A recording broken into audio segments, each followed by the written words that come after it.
Hello and welcome to today's video where we're talking about Rule 9, narrow channels. As always, we're going to look at the text of the rule and then apply that in a couple of different situations.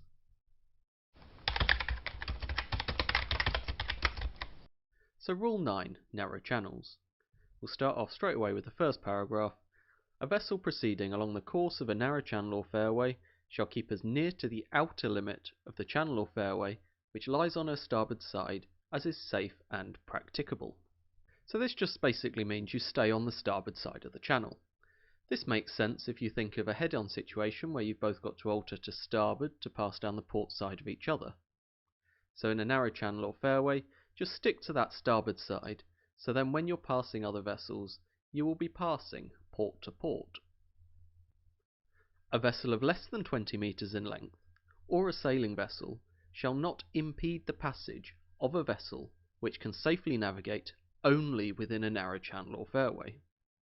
So this comes back to not impeding, which was Rule 8, I'll link that one up above, and this basically says a short vessel or a sailing vessel shall not impede the passage of a vessel which can only navigate in the channel or fairway.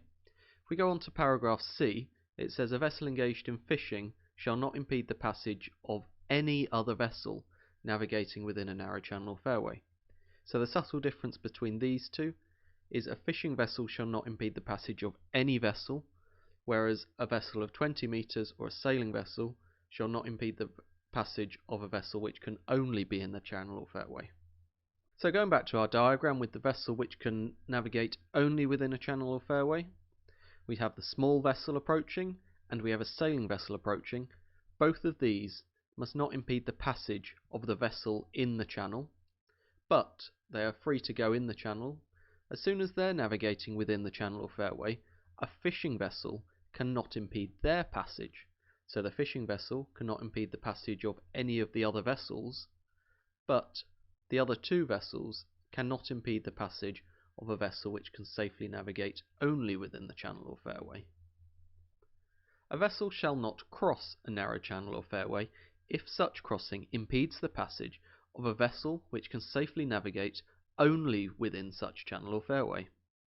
The latter vessel may use the sound signal prescribed in Rule 34D if in doubt as to the intention of the crossing vessel. So back to our diagram, this time the green vessel is wanting to cross the channel or fairway and the white tanker can safely navigate only within the channel or fairway. The green vessel cannot cross if the crossing impedes the passage of the white vessel, and the white vessel can sound 5 short and rapid blasts if she is unsure as to the intention of the crossing vessel. But remember, Rule 15 will still apply. This can still be a crossing situation. We're talking about do not impede, which goes back to Rule 8, which does not relieve the giveaway vessel of her obligation to keep out of the way. Paragraph E then talks about overtaking. In a narrow channel or fairway, when overtaking can take place only if the vessel to be overtaken has to take action to permit safe passing, the vessel intending to overtake shall indicate her intention by sounding the appropriate signal prescribed in Rule 34C1. The vessel to be overtaken shall, if in agreement, sound the appropriate signal prescribed in Rule 34C2 and take steps to permit safe passing. If in doubt, she may sound the signal prescribed in Rule 34D. And this rule does not relieve the overtaking vessel of her obligation under Rule 13. So regardless of what this rule says, if you're overtaking, you are the giveaway vessel. But you can sound these signals to ask for assistance from the vessel you are overtaking. In this example, we've got that white tanker moving within channel or fairway and a red vessel coming up behind. And the red vessel wants to overtake. If she wanted to go down the starboard side of the tanker, she could sound 2 prolonged blasts followed by 1 short blast to indicate, I intend to overtake you on your starboard side. Likewise, if she wanted to overtake on the port side, it would be 2 prolonged followed by 2 short blasts.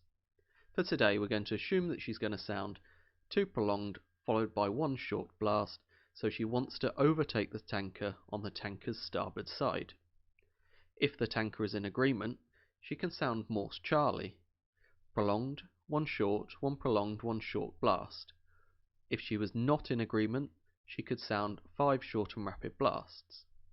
But today she's going to be in agreement, and once in agreement she would take steps to permit safe passing, which would involve moving out to port to allow more space on her starboard side so the red vessel can come up and overtake. Obviously the red vessel is not relieved of her obligation of keeping out of the way, so she's still got to keep out of the way of the tanker until she has finally passed and clear. But this part of the rule allows her to ask for a bit of assistance given that she's in a narrow channel. A vessel nearing a bend or an area of a narrow channel or fairway where other vessels may be obscured by an intervening obstruction shall navigate with particular alertness and caution, and shall sound the appropriate signal prescribed in Rule 34E. So let's take this example, this time the orange area indicating an area that the vessel can't see past, so she does not know if another vessel is approaching. Of course, she's navigating down the starboard side of the channel or fairway, but as she approaches the bend, she needs to sound one prolonged blast. If there was another vessel approaching, she would expect to hear one prolonged blast in reply. This is just giving her an indication there's another vessel there. But, in addition, she needs to navigate with particular alertness and caution, given that she cannot see what is round the corner. This bit is kind of common sense anyway. And then the final paragraph just says any vessel shall, if the circumstances of the case admit, avoid anchoring in a narrow channel. Again, this makes sense. Why would you anchor in a narrow channel when that's the only place really that vessels can get through? And that brings us to the end of Rule 9. Hopefully you found the information in this video useful. If you have, thumbs up is always appreciated. If you've got any questions or comments, leave them below. And to stay up to date with all videos that I publish, make sure you hit that subscribe button. Until next time, thank you for watching, and goodbye.